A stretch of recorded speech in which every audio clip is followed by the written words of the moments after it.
super heavy. What do you think it is? She knows. Yeah. Oh, okay, we'll do it. And you know? Yeah. Okay. Drum roll. Ha-ha! And it's not the same as your other one. No, it's slightly different. smaller. It is the same colour. Yes. Orange. No. Teal. No. Perfect. Much. And it's Very matching good. with the teacup, and it's matching with the teapot. That's Yeah. the idea. Oh. It's a casserole dish. Perfect. Great size. This is nice. Thank you very much, Daddy. It has been my birthday this past week, and although I don't ever particularly like to remember how old I am now, it's always nice to be spoilt, isn't it, and feel a little bit special. So I had breakfast in bed from the kids at the weekend, and my presents sort of dripped to me over a few days, which is always really lovely. And I thought I would show you what I got. So I'll start off. This was from my mother-in-law. It's a beautiful interiors book called The Bible of British Taste by Ruth Gilding. I have followed her on Instagram from the beginning, but obviously more than that, she is just an incredible, inspiring woman and knows some incredible people, and it's just a beautiful book. So cover is absolutely stunning, and then just a beautiful book of stunning English decor. Just so unique, very, very sort of original, not cottagecore because I don't really like that phrase, but just really uniquely British, and uniquely kind of earthy and, you know, as I always say, elegantly knackered. And it's just absolutely wonderful. It's really, really fun, and I cannot wait to read this. It's just one of those books that I feel like I can dip into. I can fold the pages down and not feel too bad about it. So yeah, really highly recommend this for a Christmas present because it's absolutely gorgeous if your other half is into interiors, or if you are, then ask for it. Oh, my husband got me a few really, really sweet things.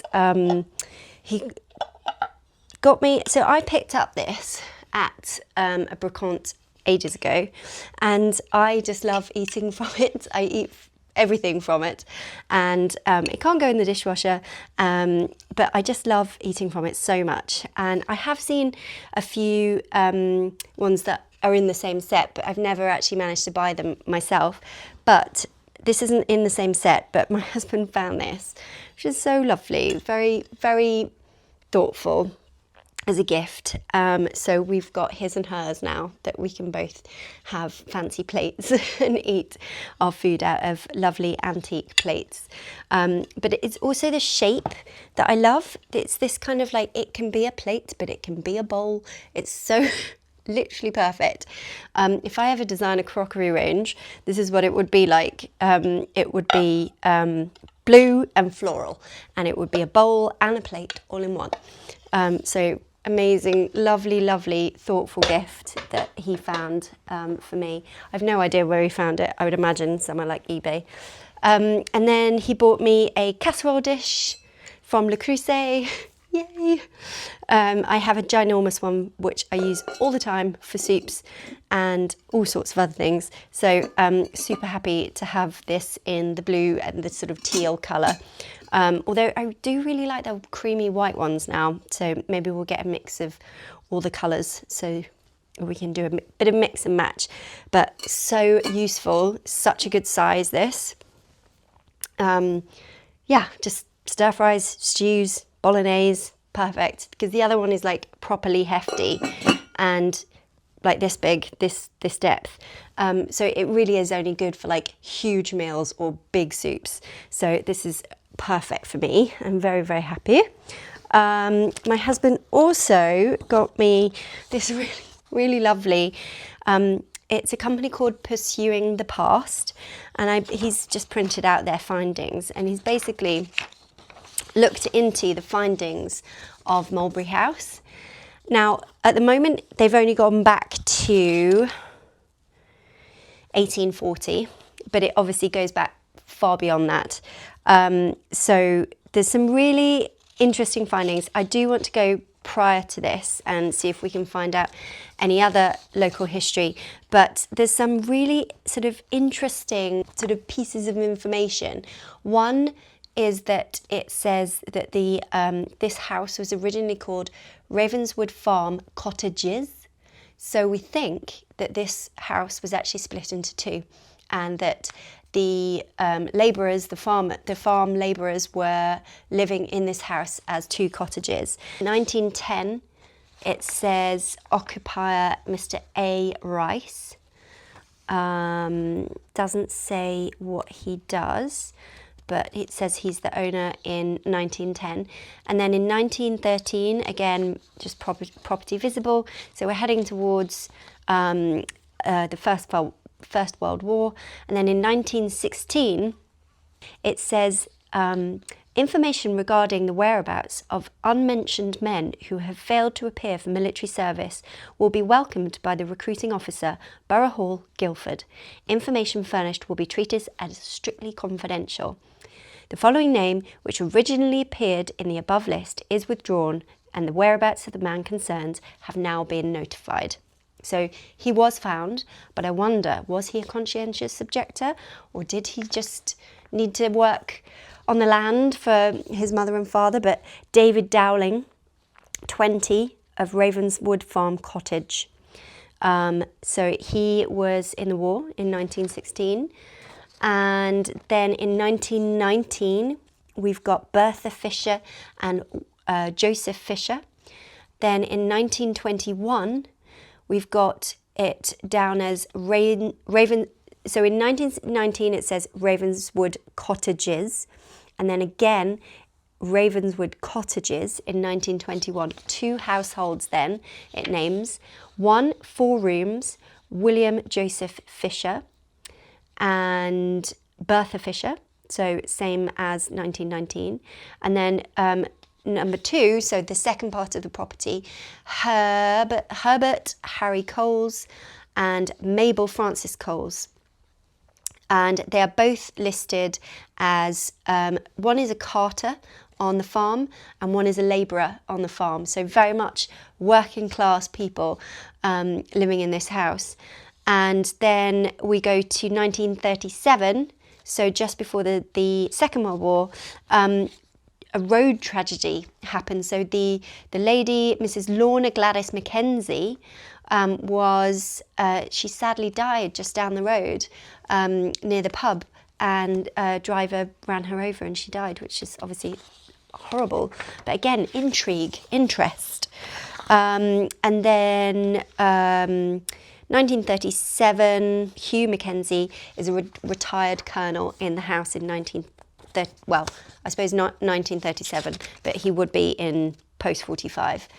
And then in 1958, still Ravenswood Farm Cottages, so we're still in we've still got 2 properties in this house.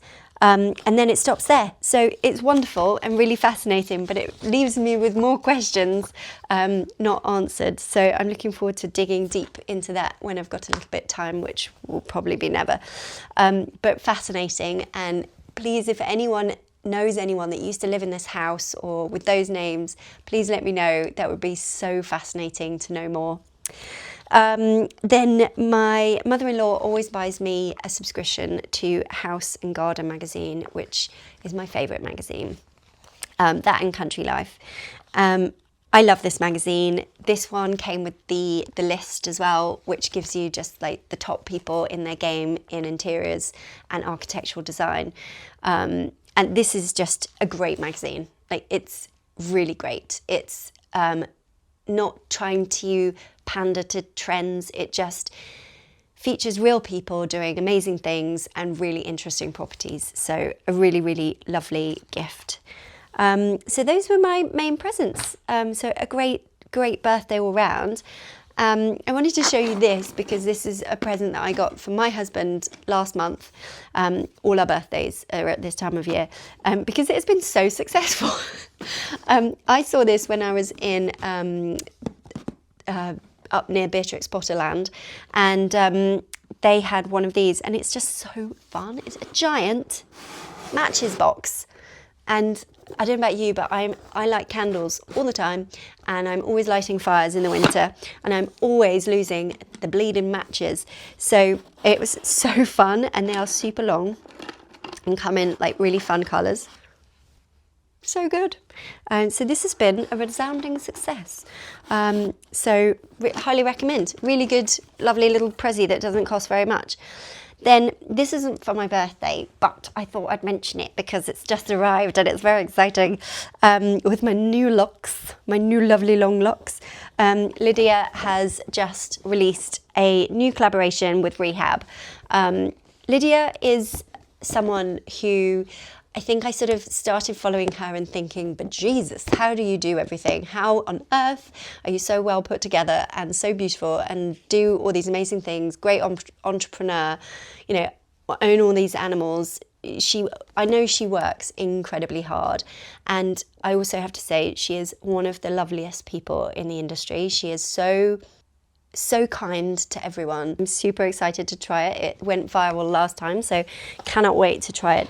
It's in this beautiful evergreen colour that Lydia has created to go with her beautiful evergreen books, and it comes with this gorgeous, the little tiny like pearl things, and you tip it out. It looks just so good. Just beautiful hair oil. So excited to use this because my hair goes a little bit, I don't know, sad in the winter. So I cannot wait to try this, and a beautiful brush in the evergreen colour as well. So thank you so much, Lydia. I can't wait to try this on my new long locks. So that was birthday 2025, 41 years old. And last year I turned 40 and we had the most amazing party at Mulberry House. And I didn't really share it with you because I wasn't really doing YouTube then. I did a reel on Instagram, but I wanted to tell you a little bit more about it because it took a long time to prepare and organise and decorate, but it was just the most wonderful day, and just really, I feel like you can be really imaginative and do an incredible party for like not crazy money. Obviously it wasn't cheap, but it wasn't like crazy either. And we had 50 people and it was just the best party. So we had, everyone arrived and they parked on the field over there. Then we had yurts in the field opposite the house where people were staying. So they like slept in the yurts. And some people were in the tree house, some people were in the house. So I think we had about must have been 30 people staying, 50 people in total. And we started off with a champagne reception. Oh, the theme was, I'm a 80s, 90s girl. So Romeo and Juliet, Leonardo DiCaprio in that film, I was gone. He was just the heartthrob of the time. And I used to put my physics book, it was covered in like cutouts of him. And Claire Danes as well with her wings. I was obsessed with it. And it was that sort of theme, that sort of like Romeo and Juliet party, sort of crazy, over the top vibe. And kind of like when we were young. And so everyone was in sparkles, everyone was in, over the top dressing, horns, feathers. We sort of took a little bit of inspiration from Saltburn as well. No bathtubs, obviously, no bathtubs. And it was just magical. It was so amazing. So yeah, we started with the champagne reception, and we were so lucky with the weather. The weather was amazing for October. And then we all moved into the pergola, which I decked out. We had sides on it, we had heaters, we had the fireplace going, and everyone, 50 people ate in there. And then we had a chill out area at the back, and then we had a dance yurt. And I think the last people standing were like 5 a.m. That was not me. I can't last that long, but it was just amazing. It was so good, and I would love to relive it again. It was just really, really wonderful and magical. And the next day we had like a coffee and pastries van come, so everyone could get their coffee hit. We had a couple of Bloody Marys. It was just amazing. It was really, really, I really value, we all value our friends, obviously, but I really see my friends as my family. And I have such an amazing group of friends. I am so, so lucky, from all types of places where, you know, through my life that I've met them. Most of my friends are 20, 30-year-old friends that I've known for so long. And then Paula came and Genevieve came, who you'll know. But that was it from the kind of like Insta crew. But they are like genuinely like such solid, good friends. So I just had to have them there. But yeah, everyone else was someone that I've known for a very, very, very long time. So it was just wonderful. So I have put together a little montage of how we did it, what we did, and some details. So I hope you enjoy and it gives you some inspiration for your parties.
Oh my gosh. Oh my gosh. Wow. Look at that. Fabulous. Wow.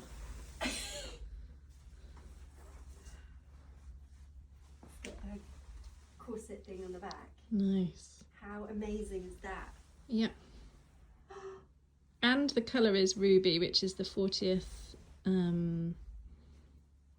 birthday. I feel like that is just stunning. Okay.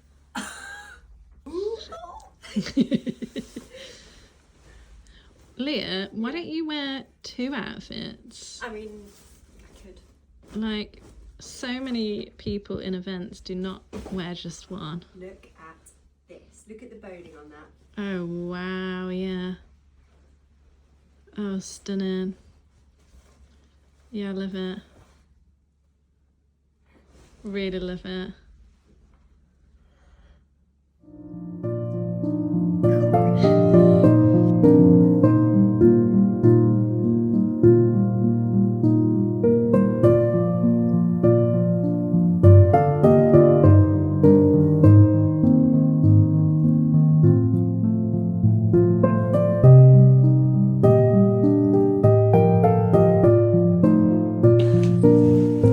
I'm taking a video so you can just spin and move in it.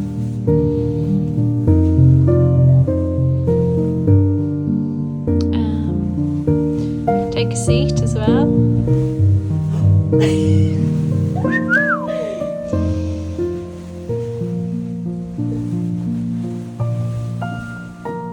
Oh, it's so comfortable.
is cake, and knowingly it is not cake. It's cheese!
Yeah, it's quite a lot.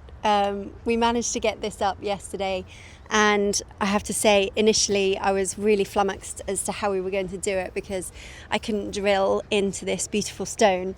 So hi Pud, we created a chicken wire sort of sausage that we then attached with a wire that goes around the pillar at the top. And it was, yeah, I really didn't think it was going to work. But then we managed to somehow attach it on the top as well, just to stop it drooping.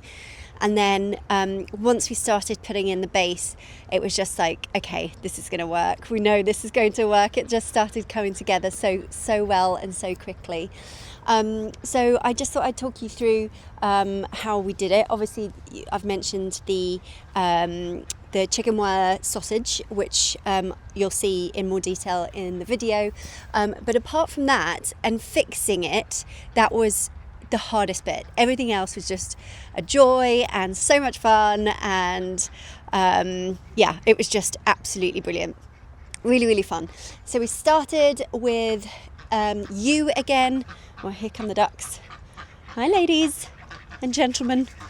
So we started with the yew again, which is this spiky sort of Christmas tree looking plant. And then we've also got the fern again, just to sort of have the base layer, because there is a lot here. So we had to, I mean, it's really big. So we had to get a lot of foraged stuff to put in. And then we wanted something that the whole base is only on that top section, so it's only a sausage at the top, and I wanted something to come down here and drape really nicely, but I didn't want to put anything on here. So we've got this wonderful ivy that I've pulled off the roof of a shed, and this eucalyptus that is coming down here as well, which really creates that drama at the bottom, which I am loving. And ivy's such a good one because it's evergreen, it won't die on you. It'll go a little bit waxy, but it won't look awful at all. And same with eucalyptus. It will sort of start looking slightly shabby, but it will be absolutely fine well into the Christmas period and into January. And then everything else is literally just shove it in. So we built the base layer with those ferns, with the yew, put our draping ones in either side, sort of slightly working, not exactly the same on either side, but sort of almost like there was a little bit of symmetry going on. And then, as you can see up here, we've got all sorts of sort of bracken and berries and ferns, just stuff long grasses that you find in the meadows. And I just went large on that and just started shoving them all in and getting that sort of structural feeling of it feeling sort of winter wonderlandy and wintry, twiggy, architectural, rather than just Christmassy, which I hope we have achieved. And then I had this sort of velvety material from last year that I attempted to make a bow with and failed miserably.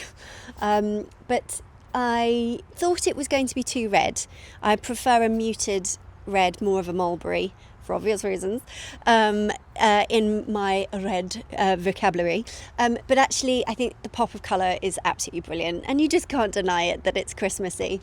And so I wanted this to be asymmetrical, so we haven't got this sort of too circusy kind of feel. I wanted it to sort of drape rather than sort of spread open like a curtain.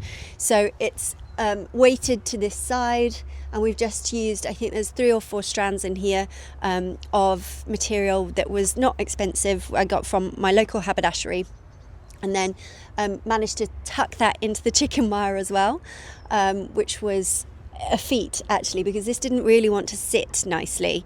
So Marlies did such a great job with the draping, because I think it just really sets off the whole thing, and it really is quite magnificent. It feels really special, and I think Mulberry House deserves a pow moment like this. So I'm really pleased with how it looks, and I think it's just one of those, this would have cost an absolute fortune if you'd had to buy any of this stuff, and we literally just foraged it from around my garden, from around the fields nearby, so it was really easy to do and really cost effective. It didn't cost us a penny apart from this, which I bought last year, so I feel like that's tit for tat. And then the beautiful wreath, I actually didn't make this, my friend Marlies made it. It is a giant hula hoop, and then she's just attached loads of things to it. She had it in her loft, and she was like, do you want to use it? I was like, yes please. So we've then shoved this stuff, which I can't remember the name of it now. My friends bought it for me for our engagement. It's called something like a love tree. Anyway, it's very much like a bay. Very, very, very similar leaves to a bay, slightly smaller. And then we've just popped loads of that in around the faux stuff to make it look more natural. And then foraged these sort of, they're not rose hips, but they are some sort of that nature in that family. And we've just popped the red in just to tie in with the red up here, and just make it all come together.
Such an incredible room. I absolutely love this colour on the wall.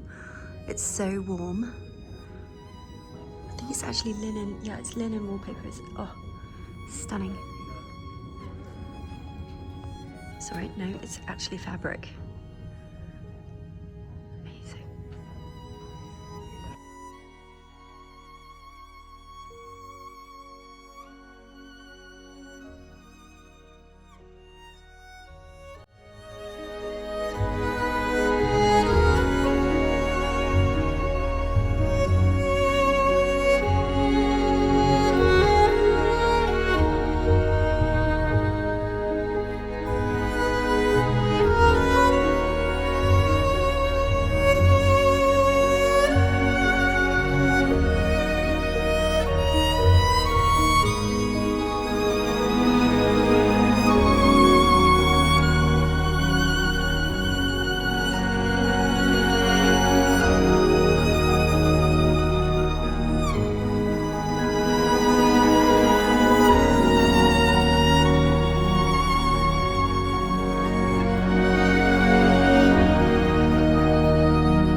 Mulberry House was about to be closed.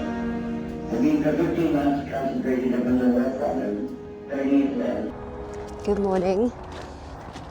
Up very early this morning because we've got a shoot at the house with crocus and I need to get everything ready and planted up, and we're doing some indoor bulbs and we're doing stuff on the veg garden, how to close it down. So I'm super excited to start the day, and it's crisp and fine. Hopefully it won't rain too much today because I think it's due to. So I'm off to go and get some bits and bobs down from the shed to make a start.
So we're shooting for crocus today, and we're planting some trees.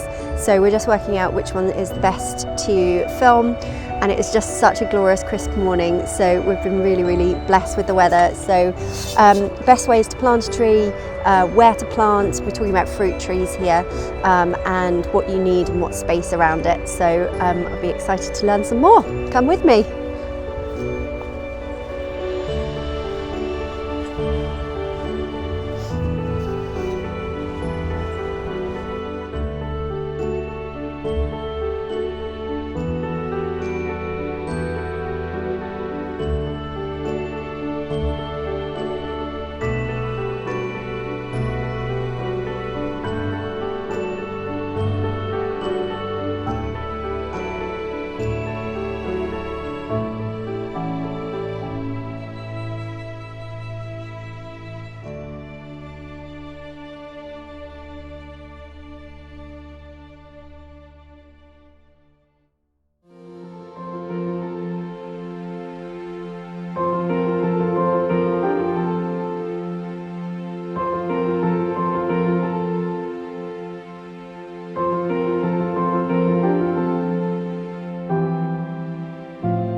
So we've basically got 3 tablecloths here, so we're getting the length on the floor so we can start ruching it and creating that sort of layered look.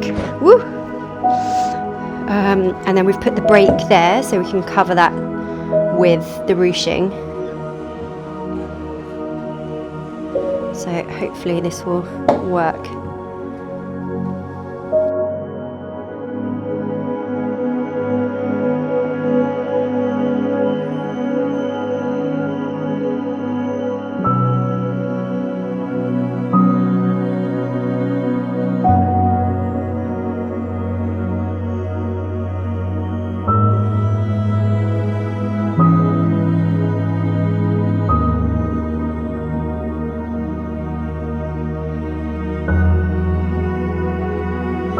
Okay, we're draping well.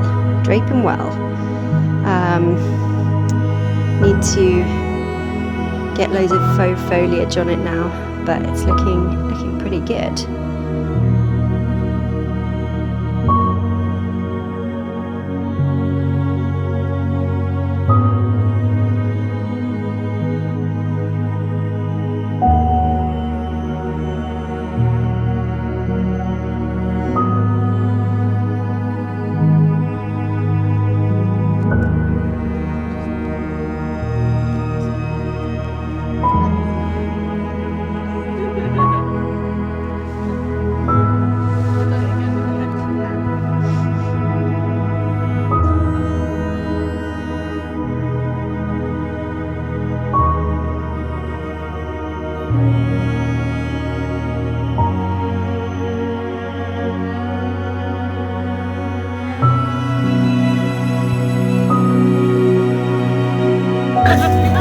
And again, Grace.